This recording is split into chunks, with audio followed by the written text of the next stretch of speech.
SOLO-1 has had a significant impact on how we manage our ovarian cancer patients. First and foremost, the PFS data is remarkable. The experimental arm using olaparib has not reached median PFS yet, and we are out about 50 months. So for the first time in my career, people are mumbling the C word, meaning cure. So I think that when I have a patient who has a BRCA1, BRCA2 mutation, whether somatic in the tumor or germline, after their initial surgery and chemotherapy, I am offering them olaparib.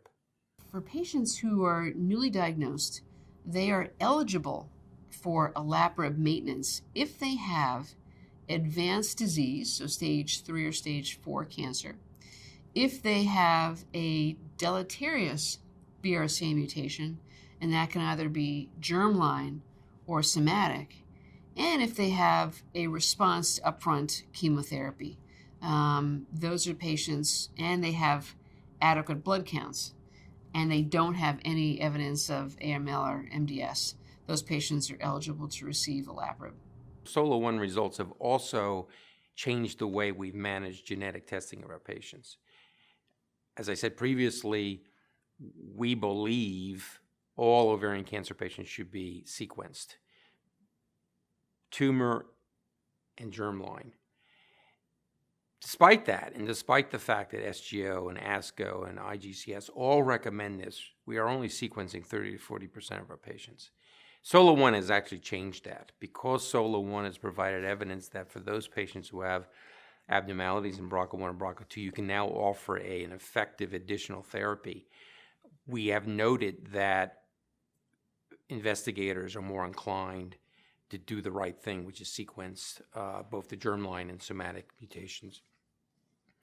So I think that for two reasons, both in terms of therapeutic efficacy and because it's necessitating genetic testing, SOLO-1 has had a large impact on the way we manage patients.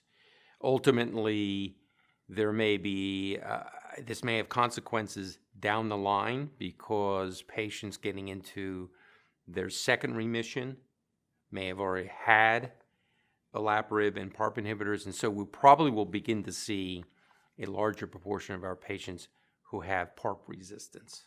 The role of PARP inhibitors is now expanding. So initially, the first PARP inhibitor approval in the United States was using these drugs as single agents in patients with relapsed, more heavily pretreated BRCA mutated ovarian cancer. First approval was olaparib in December of 2014, and those are patients who have a germline BRCA mutation and who had received at least 3 prior lines of chemotherapy.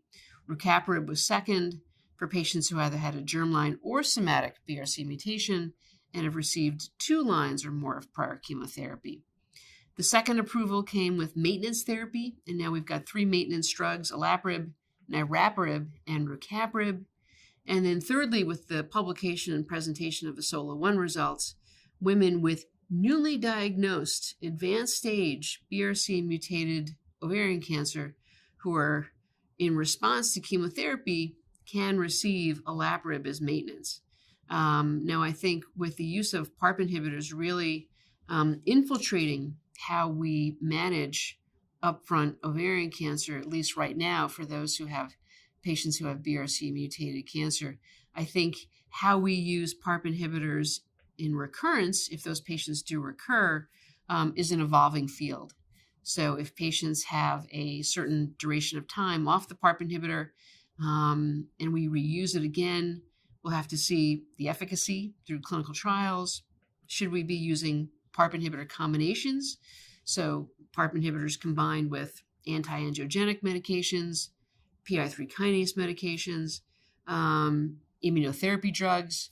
Clinical trials will tell us.